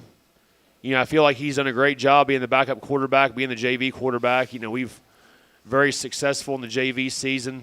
Are these called runs, or is he just reading the Yeah, these are called right now. These are, these are some misdirection called runs. Now, there are some runs he can read on. But, we're kind of faking one side, and then, as you see, their defense would flow, and then we'd come back with Kipton. And there's Zakai Booth getting a carry. So Zakai has been one of our JV running backs during the season. Now that I'm trying to think what that one may have been, but I like, though, it is obviously a little bit of a mix-up there. But one thing here, this was obviously a mix-up in the backfield, but Kipton's savvy enough to just get north and south and lower his shoulder a little bit. You kind of like seeing that. He just shows he's going to run, play physical football. I think next year, the offense may evolve a little bit into some different stuff with some of the run game stuff he's shown on film in the JV season. And, his ability to kind of get some tough yards. So, down here, nice cut again. I know you'd have liked to have scored, but. Yeah, I mean, we were trying. Like I said, I know it was Alex brought that up in postgame about trying to get one more shot, but, the clock's running. There's I think the last play call, the ball was incomplete. There's 13 seconds. By the time you get everybody lined up and call a play, we're probably, it's probably not going to look very pretty. But, we were obviously trying to score there at the end, just kind of ran out of time. And in these running clock situations, when the ball is incomplete, the clock doesn't stop. So it's not like, and then kind of just let the game end like that. Disappointing night for us. And I think, like we talked about pre-show, there's really no reason to – you can't really say much about it. I mean, it was what it was for the fans that went down there and watched it. We just have to regroup a little bit, and now we're in our second season, as you mentioned. Hopefully we can make a little run here. Let's do the plays of the week. I think you might be surprised at the hit of the week, but we've seen all these plays. But I like the hit of the week, actually. I don't know if he'll like it. But no, there's Woody. Blake Woody's getting some action. Block of the week, Elijah Young. So let's see what we got here for Big 74. Elijah does a good job right here of getting his hands inside and showing some drive off the ball. So offensive play of the week. So, Fagan to McClure, as you see right here, the I just like really the catch nice. here. Yeah, really nice catch. I mean, that's like what we call a contested catch.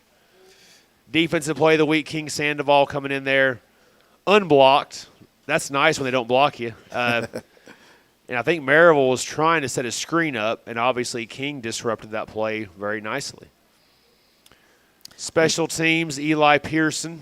I thought Tyree Porter had a nice kickoff return too as well. Yeah, Tyree did. He's kind of back there doing some kick returns for us and very reliable. And this was a great punt, as you see. Adams trying to will the ball forward. Hit of the week, Kipton. I like it. Look how he runs him over like that. Yeah, I mean, and that's what, if you watch this right here, I guess number 3 assumes he's going to just kind of concede himself because he's a quarterback. And Kipton had other thoughts. He lowered his shoulder a little bit and then finished the play. And that's always it may have been, I don't know which college coach it was, one of their core running back philosophy or run philosophies was for all skill players to finish runs, never run out of bounds, and Kipton really had that mindset right there. Well, let's turn our attention. That game is over and done with, and what's the last time we're going to talk about it? We move on to tomorrow's ball game. That is the Thursday ball game against the Hilltoppers, a team that we started playing. I think the first year we played them was 1957, and then in 59, 60, and 61 we played them with Steve Spurrier.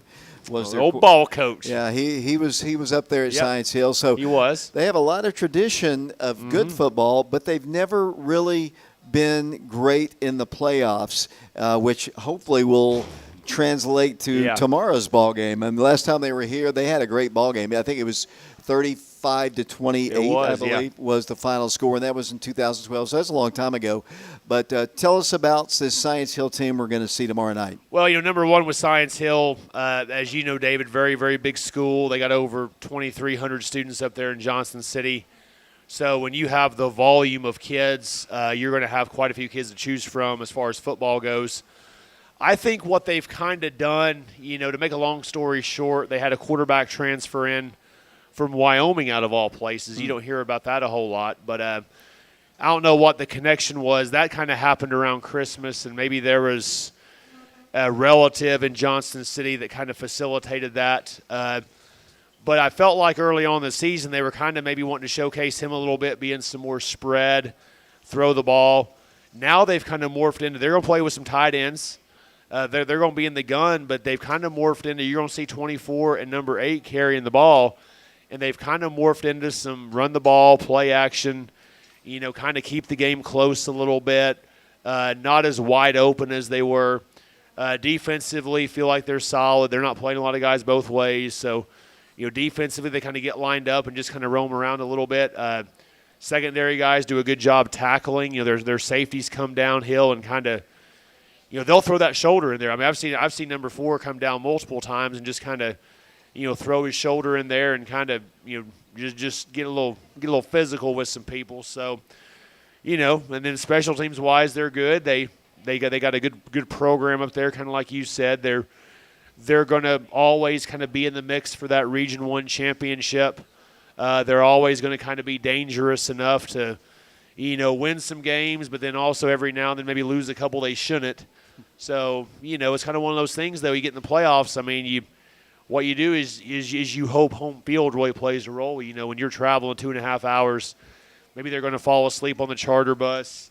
Maybe they'll come out not as amped up, and we'll start the game fast and kind of play with some confidence and play with some positive momentum and kind of get some of our, I don't want to use the word swagger, but just kind of get some of that momentum we had going when we're winning every game, being 9-0, playing some pretty good football. So that's what it's got to take out here tomorrow night.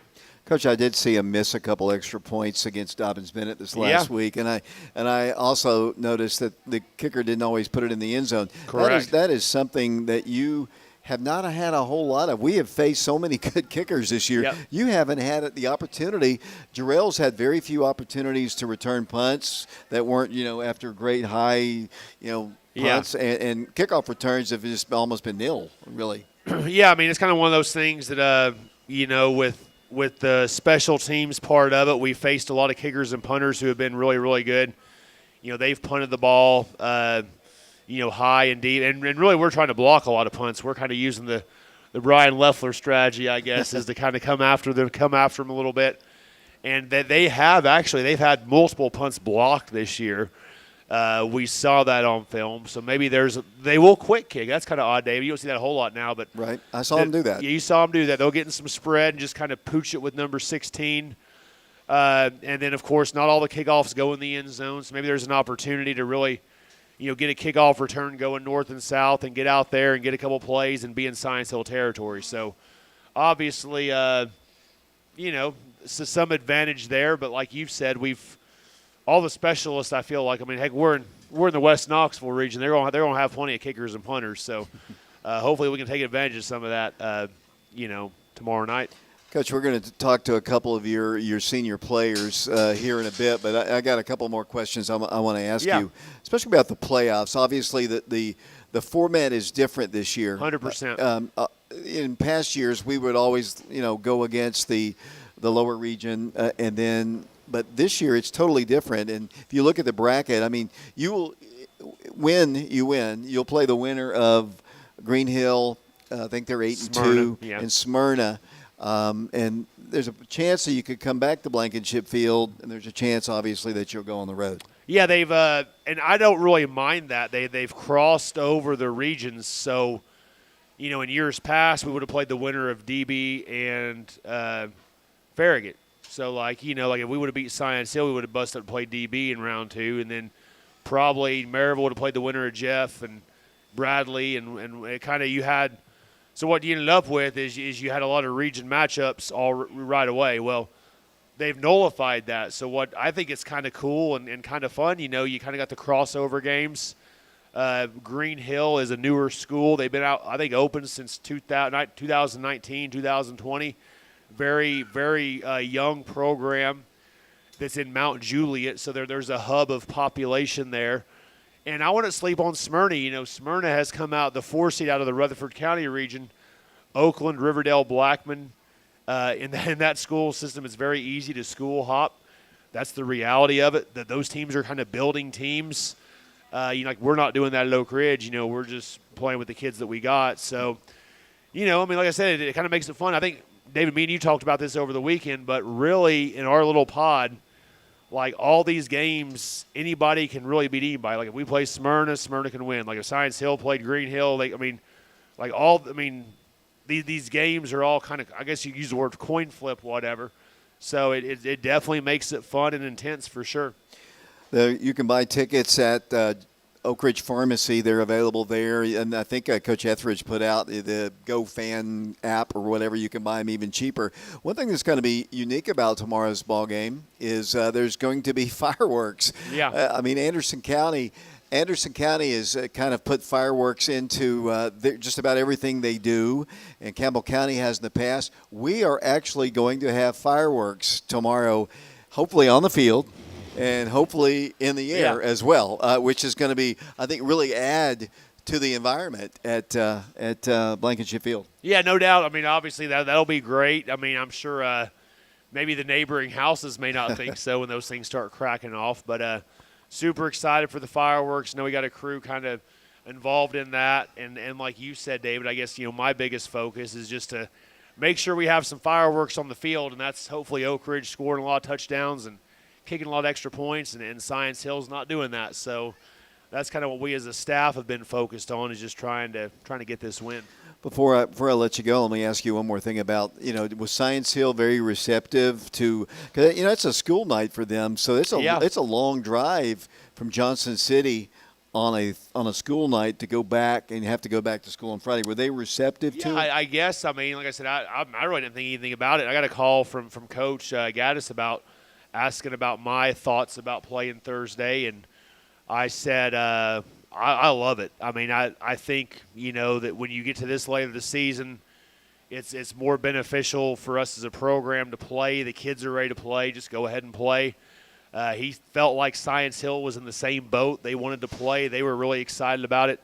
I think when you look at some of these games and the thought of weather, the type of money that would be involved for someone traveling 2.5 hours and then a game not being played, or then when do you come, do you bus? I mean, the logistical nightmare of that would be financially a big burden. So I think it was a wise decision. I think both teams are in agreement of it. The weather's spotless tomorrow. It's going to be a high of 67, low of 48. And that's perfect playoff football weather. Like, why not? And I'm sure, it'll probably stink for them, getting back to Johnston City at 12:31 a.m. But, I mean, the positive thing for them is once they kind of get everything situated and that bell rings, I don't know what time they get out of school up there at Science Hill, but when everybody kind of goes home, they'll probably, this feels pretty good, Go home, take you a little nap, and enjoy a Friday night of just to do whatever. So I don't think I think it was a very, very, very wise decision. I think they were on board with it. I mean, who knows? They may have initiated the whole discussion. I really wasn't involved in that, but I'm fully supportive of playing on Thursday for sure. Before I bring Wayne up, and I haven't seen if Gabe has come in the door. He's okay, right good, there, good. yeah. So Gabe Arrington's going to be up here Of as course, well. yeah. But just your final comments, and what will we have to do to beat Science Hill tomorrow night, 7 o'clock at Blankenship Field? Number one, the first key is we just kind of have to start the game a little better. I think that, you're in the playoffs and you want to start the game out well. And that's the number one key. Start the game out. Hopefully we can use home field advantage. They've not been down here in a long time. They're not really familiar with Blankenship. Start the game out well. And then I think number two, obviously, here's what playoff football is all about. Can you run the ball and stop the run? So defensively, we just have to be physical in the box. We got to stop the run. We got to get them in situations where they're throwing the football. And then offensively, we have to run the ball better. I mean, against Maryville, we had negative team rushing yards, whatever. So we got to find a way to run the ball better. And then, we have some stuff schemed up to potentially exploit them in the passing game. But none of that matters if you can't sustain some drives, run the football. So that's the key. Start better, stop the run, run the ball. That's the playoff football winning formula as old as time. Coach, I appreciate your time, and thanks. I know when you got here, all the basketball people were here. It was kind of crowded, but it was kind of a fun night to have everybody. It was, yeah. Coach, good luck tomorrow. Yep, thank y'all.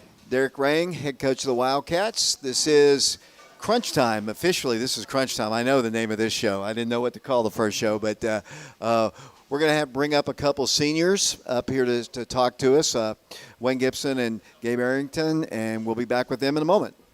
I enjoy living and raising a family in East Tennessee because it's always been home to me. One thing that makes Fox Insurance Group stand out from other agencies is our customer service. Insurance, a lot of times, for a lot of people, is not something they really like to deal with, so I like to be there for them and help them through the process. It makes me feel good when I know my customer can rely on me and trust me. Yes, I'm very excited Fox Insurance Group is now an independent agency. It opens up so many doors for our customers and the agency as a whole, and we're going to be there for you when you need us the most. Who are you not to be uncommon? Who are you not to be one in a million? 100 million? Your day job is what you do, but it doesn't define you. In a world of common, it might. But you? You were born to do uncommon things with the time you've been given. When's the last time Common fought a wildfire? Or brought a town back from the dark? Or stood against a rising flood? Common doesn't do that. Uncommon does that. And here, where uncommon lives are shaped, is where history will find you. A few weeks a year, and you'll discover the most uncommon time of your life.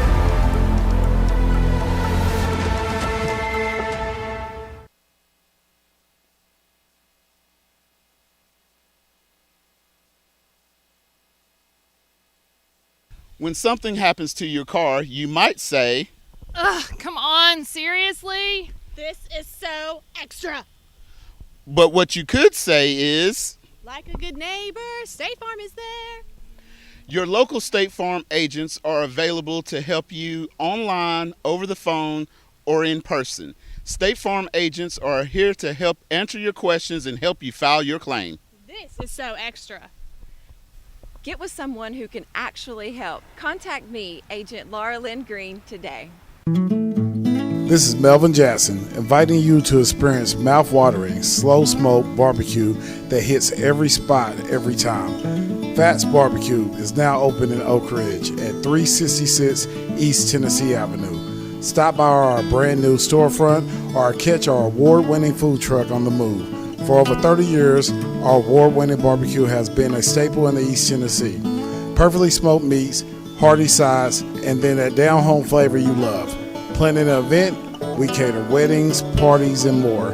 Call 865-421-3287. Fats Barbecue, where every guest is family. Follow the smoke, find the flavor. Welcome back once again to the Pizza Inn. It's kind of calmed down a little bit. We started at 6 o'clock with the basketball part of the show, and now we've got a couple seniors here. I've talked to Wayne before. I think, Wayne, you did the show last year, I think I remember correctly. And this is Gabe Arrington over here. Gabe is first time here. So, Gabe, I'm going to ask you the first question because Wayne's been up here before. Obviously, you're a senior member of this team. You are officially, I would guess you would call yourself a role player. You don't start every ball game, but you get a chance to play from time to time. Talk about your experience this year and your senior year with the team going 9-1.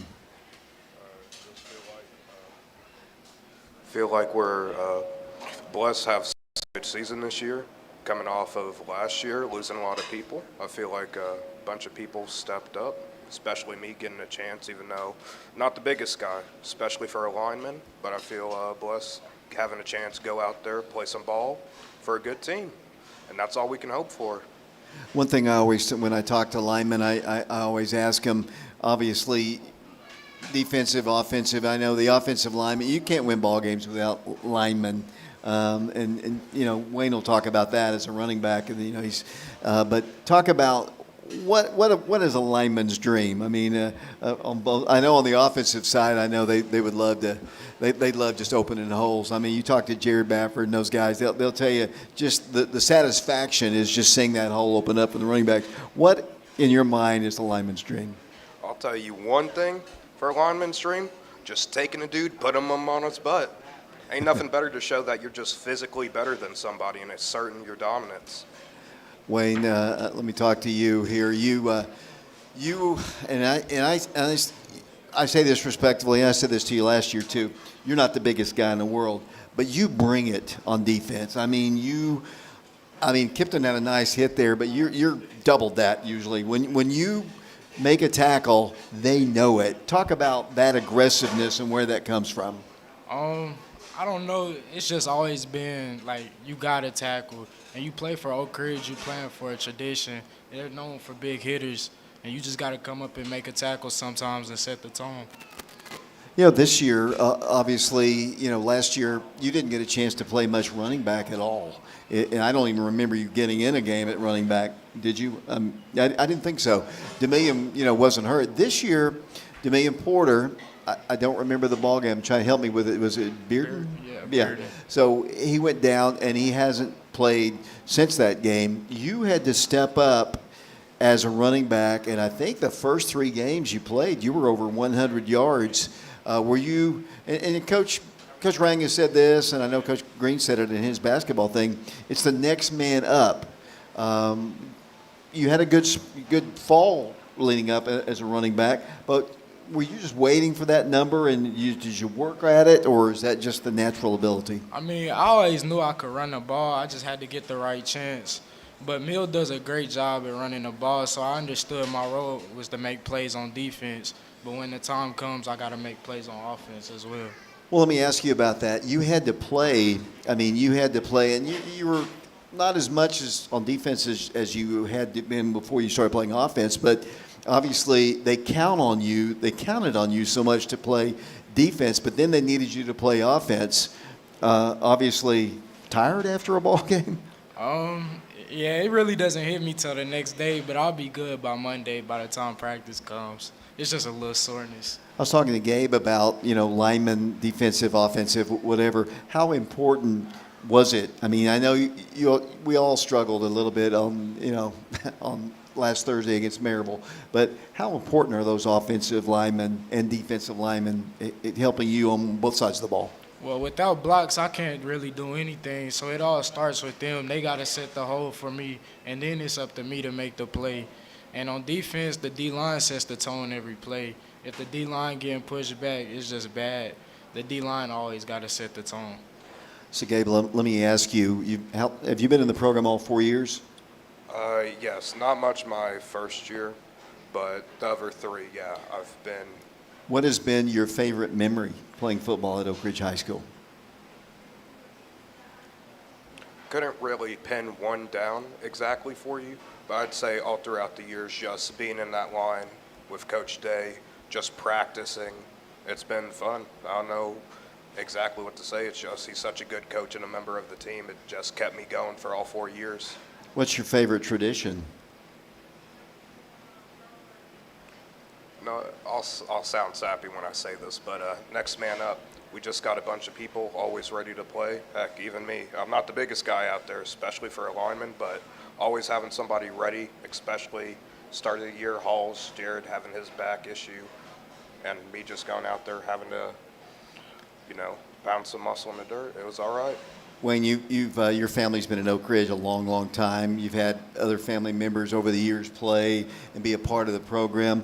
What does it mean for you as a senior to be, which is crazy to me because I remember the first time you were really small, first time I saw you. And what does it mean for you to be a senior on this team where your family has been a big part of it? I mean, it means everything. And knowing I'm a leader on this team, knowing that other people look up to me, I just got to stick to my role and play up to my potential. Well, that's what I was going to ask you about, too. That was one of my questions I was going to ask you about leadership.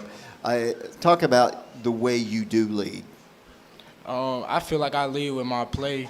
Once I make a play, I kind of get the offense or the defense going. And the crowd gets into it as well. Gabe, how important are the seniors in terms of leadership of the younger players? Yeah, I'd say seniors, well, you have your base leaders, like you got your Jared, you have your Tim, but you have other people stepping up, especially Wheezy. They'll come in, lead you, we'll have talks, making sure you're giving 110%, no matter how little the play is. I want to ask both of you this question. Obviously, last Thursday was not your best ball game. How difficult is it for you? Because I know you guys care about it. You've been around the program for 4 years, and, I don't know if embarrassment is the right word, but I know you probably were a little bit, obviously. But how hard is it, or how easy was it for you to just get that out of your mind and get ready for tomorrow's game? I mean, it wasn't easy, but you got to get ready for the playoffs. This next game up now. I mean, it's no looking back. You can't change the past. Just got to take everything in life one step at a time. Keep the other foot moving. Can't look back. Last year, you went on a great run, as Coach Rank said. I mean, Coach Green said it about basketball, too. I mean, you went all the way to the Final Four in the state. Can this team get to the same level? I mean, obviously, you're going to play some great teams. I mean, you've played some really tough teams this year, but can you get back to that level, and what's it going to take? It's just going to take everybody. I mean, everybody got to give 100% effort and be there every day. We just all got to stay dedicated to one goal. Gabe? You can't let up. It's simple as that. It's going to take everybody from the worst to the best of us. Do you all watch film on your own, or have you seen Science Hill play, and what are their strengths? Their strengths are running the ball. If we can stop the run and force them to throw, I think we'll be fine. We've been pretty sound in the back end all year. But offensively, we just got to get the run going this week. Last week we couldn't never get the run going, and it messed up our whole offense. Gabe, I mean. Yeah. Feeling like seeing how their D-line is, they got some big bodies, but I'm confident in our guys. We can move them. We have schemes drawn up for everything, so I'm confident. Gabe, I've never actually spoken to you on the air. I know a little bit about Wayne, so I'm going to start with you here on some personal things. Are you a lifelong Oak Ridger, or where did you play in middle school? Lifelong Oak Ridge. I've been at Robertsville. Been in Oak Ridge ever since I was born, practically. What made you decide to play football?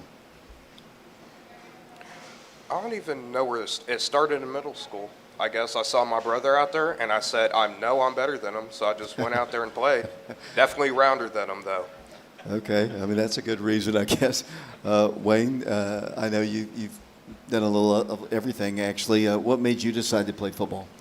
Growing up, I always played basketball, and then some of my best friends played football.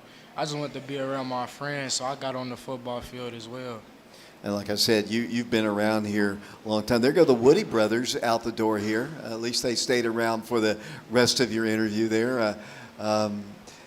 Younger guys here had to step up. Let me talk about Dylan here, Wayne. I know Quavez got hurt, and Dylan had to step up. And it is, like Gabe said, next man mentality. What's it like? And I always ask the offensive lineman this about the chemistry. How important is it to have some continuity and chemistry in the secondary? It's everything. You gotta trust each and every person to make their own play at their time and make a play. You can't just think in the back of your head about somebody else's job. It's everybody got to be sound to their job. Gabe, do you like movies? What kind of movies do you like? Love horror movies. Horror movies, okay. Let me ask you, I'm going to ask both of you this. I've been waiting to ask this question for a long time. Well, I actually asked it one other time, but okay, on the team, in a horror movie, Shauna doesn't want me to ask this question, in a horror movie, on the team, who would be the first person to die on the team and why? I want to say something about your rugby. Go ahead. So, Meatball, just because he ain't going to be able to run away from the killer. Okay, who is that? I mean, that's Quan. He's a younger guy, but he's got the heart. Okay, because you're Wayne, you want to answer that, or should I change the subject? Yeah, I think we need a different question. Well, okay, we'll change the subject. I don't even know where to go with it now. I don't know if these guys are going to quit laughing, so I can ask them another question here. Which coach on the team? Here's Coach Kelly over here. Coach Rang's in the house. Coach Branson was here earlier, and there's the trainer over there. On the coaching staff, which coach is the most intense? Which one do you think is the most intense? Coach Rang. Yeah, it's Rang, 100%. I mean, Coach Day will chew you out if you get something wrong, but that's just life. You got to protect the person behind you no matter what. So Coach Rang, he got a little smile there when somebody, last year it was Coach Thomas. Eric Thomas was the guy, and a little different. So as we progress towards the playoffs, obviously you guys have been a part of the program, and you don't want it to come to an end. Potentially, it could be your last game at Blankenship Field. It could be. Hopefully not. We've got to have maybe Smyrna win their ball game to get a chance to come back. But what's it like playing at Blankenship Field, and what will it be like? I think you're going to win. I hope you're going to win tomorrow. But what will it be like if this is your final game playing at Blankenship, Wayne? I mean, playing at Blankenship means everything to me. Walking down the steps, just playing in an Oak Ridge jersey, everything is a tradition. You got to live up to the tradition. So if it's my last time, I'm going to miss it, but I don't think it'll be my last time. Okay. Yeah. Even, it's not going to be our last, but even if it was, we're going to have a good send-off. It's going to be a good game. It's going to be a fight. We're not going to lay down and die about it. I want to ask a question. There's another one you might crack up, but I just want you to, I'm going to ask you this question. As you walk into the dressing room at Oak Ridge High School, before you even get to the hall, there is, Gabe, you want to go ahead? You know where I'm going with this? Who stinks the worst? Well, I'm not going to ask you who stinks the worst, but, well, if you want to answer that question, you can answer that. But the room itself, the dressing room, has an odor about it. How would you describe that best? Like an old pair of socks. An old pair of socks? Okay. Gabe, do you have any idea? What? Like some week-old ice cream that somebody's left in like somebody's truck bed, and they just let it rumigate for the past 3-4 weeks. How do you deal with that? Bring some Febreze, baby. There's a lot of things that come with playing football at Oak Ridge, and there's a lot of traditions, as Wayne's talked about here. Tomorrow you're going to see some fireworks. What will you guys have to do to continue this season on? We're just going to have to play to how we know we can play, just play up to our best potential. Gabe? Ain't nothing simple. just keep scoring, put the points on the board, and keep making big plays whenever we get the chance, and keep mistakes to a minimum. Gabe, like I said, this is my first time actually interviewing you. Do you have any special talents that you can do? Can you sing, dance, write? I mean, is there something that... I mean, most of my talents are more artistic, like I'll wood carve and burn and engrave, but nothing really too physical. Let me ask you about that. What do you want to do? You want to play beyond high school, or what do you want to do? Well, I'd like to go to college, probably get a degree in some type of technology. Everything's online now, so it'd be smart, and maybe start a business. Okay. Wayne, I know you probably have aspirations to go on and play beyond high school. Talk about what you want to do in your future.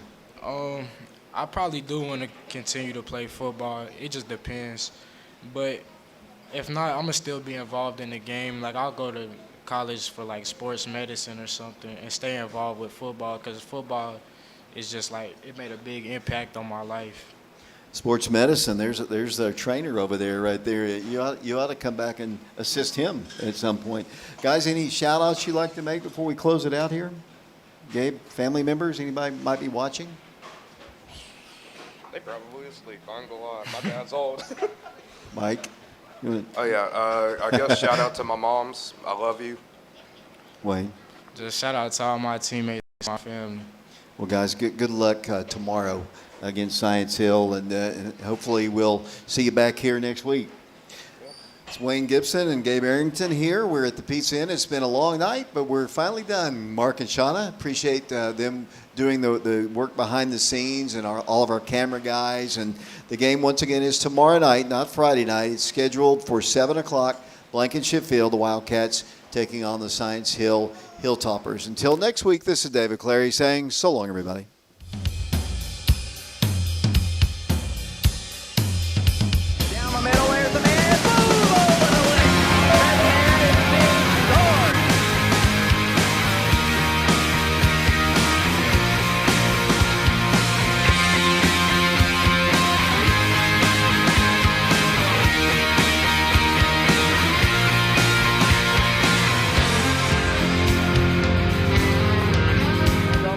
Up the middle he goes 10, 15, 20, 25, 30, 35, 40. Scott Fisher 45, 50, 45, 40.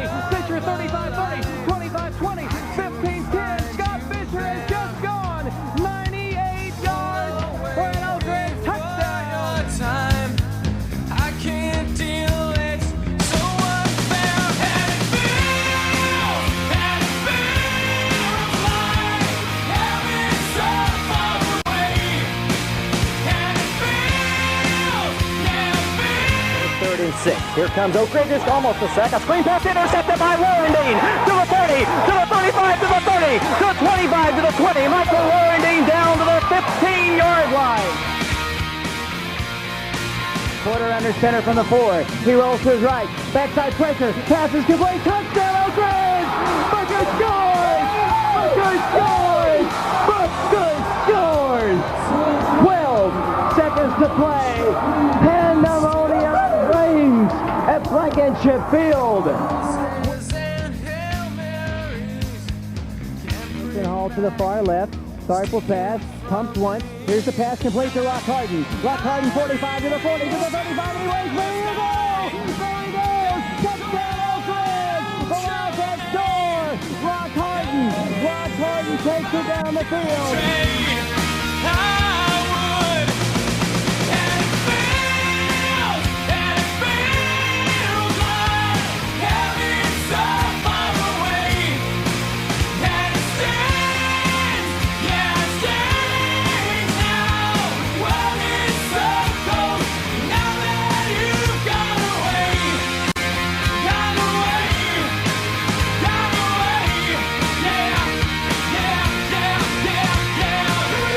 Caldwell the tailback, Woods the pass.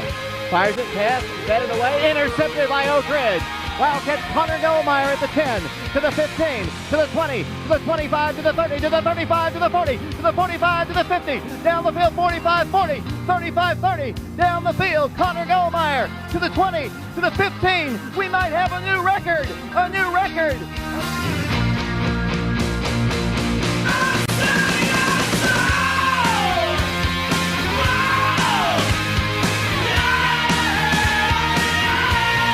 Let's see what Bryant does. He's going to pass. Setting up a little pass. Boom! Big stick! What a shot by Matt Smith. He blasted that guy.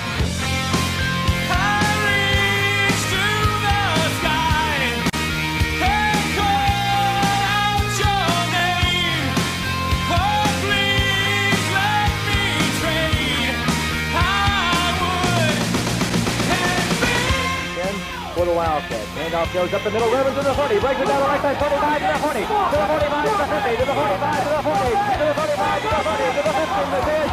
High, touchdown, Oak Ridge. Jamie Woodman, oh.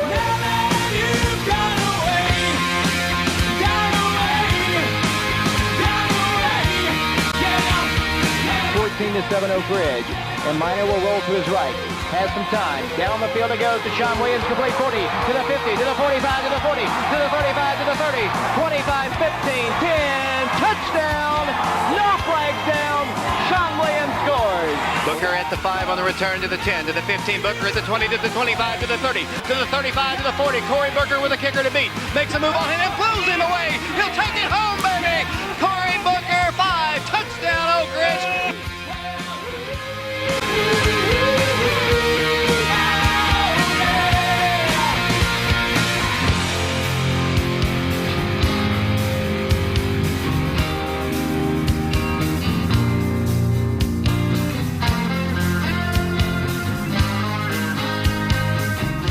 5-yard line. Here comes Adrian handing it off to Booker. Booker breaks free at the 10, to the 15, to the 20, 25, 30, 25, 40, Corey Booker 50, 45, 40, 35, 30, 25, 20. The freshman has just gone 95 yards. Touchdown Oak Ridge. Corey Booker has gone 95 yards for the Oak Ridge touchdown.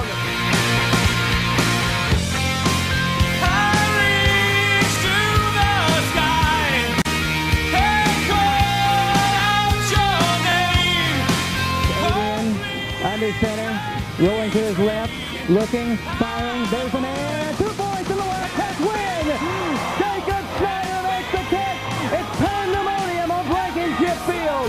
Adrian Porter connects with his tight end, Jacob Snyder, into the Oak Ridge fans. And Jerry Colfer will pitch to Summers, and he wants to throw. He looks long, the man is there, the pass, touchdown, Mike Underwood! Underwood on the reception on the halfback pass from Sean Summers, and Oak Ridge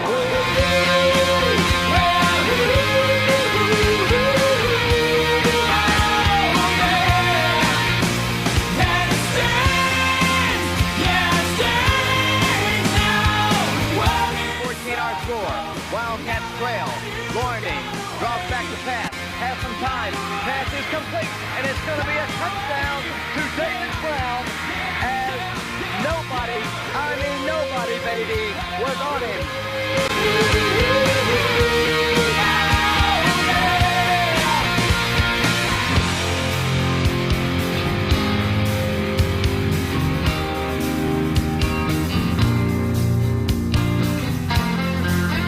Ridge going for 2, and Colquitt will roll to the right, gives it off to White. He looks to the end zone.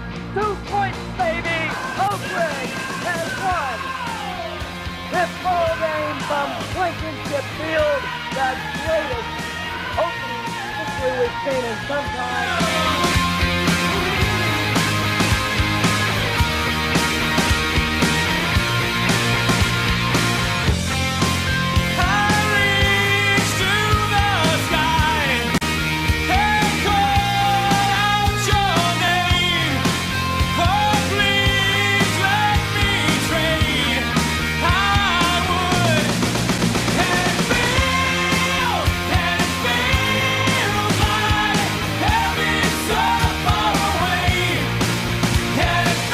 Five men on the line for the Wildcats. Robbie Knight hands it off to Ogletree. Blasted in the backfield.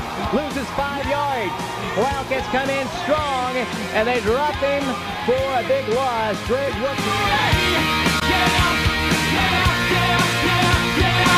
Central going to the extra point with Greg Johnson. The hold will be Billy King.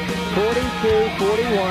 Oak Ridge on top of Central, and let's see what the Wildcats can do with the kick. Here's a low snap. Here's the kick. It's a block. Oak Ridge is headed to a state championship ball game.